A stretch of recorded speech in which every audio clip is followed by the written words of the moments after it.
இந்த வீடியோவை ஸ்கிப் பண்ணாமல் பார்த்தீங்க அப்படின்னா கண்டிப்பாக நீங்களுமே ஹாப்பியாக ஃபீல் பண்ணுவீங்கன்னு தான் நினைக்கிறேன். நம்மக்கிட்ட ஒரு கஸ்டமர் நான் போட்டிருந்த சேம் அவுட்ஃபிட் தான் வேணும், அதுவும் 1 டேக்குள்ளே வேணும் அப்படின்னு சொல்லியிருந்தாங்க.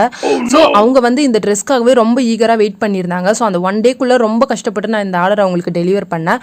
பட் ஒரு சர்ப்ரைஸ் வச்சு கொடுக்கலான்னு சொல்லி ட்ரெஸ் கிளாத் பத்தவே இல்லை, நான் அதனால ஸ்டிச் பண்ணவே இல்லை அப்படின்னு சொல்லி அவங்கள வந்து காலையிலேருந்து டென்ஷன் படுத்தி வச்சுருந்தோம். நானும் இன்னொரு அக்காவும் சேர்ந்து ஆஃபீஸில் வந்து ஸோ அவங்கள வந்து ஒரு ப்ராங்க் மாதிரி பண்ணலாம் அப்படின்னு சொல்லிட்டு ஸோ அவங்க காலையிலேருந்து புலம்பிக்கிட்டே இருக்காங்க. நான் அவங்க கிட்ட சாரி கேட்குற மாதிரிலாம் நடித்தேன். ஒரு பக்கம் ஒருத்தவங்க காலை வச்சு எட்டி உதச்சி காமி போதும் அவங்க டென்ஷன் ஆகிட போகிறாங்க அப்படின்னு சொல்லிட்டு ஸோ அதுக்கப்புறம் அவங்க ஃபேஸில் இருந்த ஒரு ஹாப்பினஸ் பார்க்கணுமே. பிகாஸ் அந்த ஒரு ஹாப்பி மூமெண்ட் வந்து எங்களால் வந்துட்டு எக்ஸ்ப்ரெஸ் பண்ணவே முடியல. பிகாஸ் இந்த மாதிரி நாங்கள் யாரையுமே ஆஃபீஸில் ப்ராங்க்லாம் பண்ணதில்லை, அதுவும் என்னுடைய காஸ்டியூம் வச்சுலாம் நான் பண்ணலை.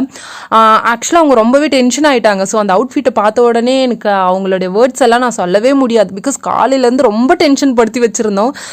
கிளாத்து பத்தவே இல்லை, கிழிஞ்சிடுச்சு, சாரிக்கா மன்னிச்சிருங்க அப்படி இப்படின்னு சொல்லி அவங்களை செம்ம ஃபன் பண்ணியிருந்தோம். பட் அவங்க அவுட்ஃபிட்டை பார்த்த உடனே ரொம்ப ஹாப்பியாக ஃபீல் பண்ணியிருந்தாங்க. ஸோ நம்மக்கிட்ட யாராவது ஒருத்தவங்க ட்ரஸ்ட் பண்ணி நம்மளை வந்து ஒரு விஷயத்துக்கு கொடுத்தாக்கா அதை நம்ம பெர்ஃபெக்டாக பண்ணி கொடுக்கணும். ஸோ நீங்களும் இந்த மாதிரி அழகாக டிசைன் பண்ணணும் அப்படின்னா கண்டிப்பாக நம்ம vlog-ஐ ஃபஸ்ட்டு ஃபாலோ பண்ணுங்கள், அதுக்கப்புறம் நம்பரை வச்சு காண்டாக்ட் பண்ணி டிசைன் பண்ணிக்கோங்க. Tata, bye bye.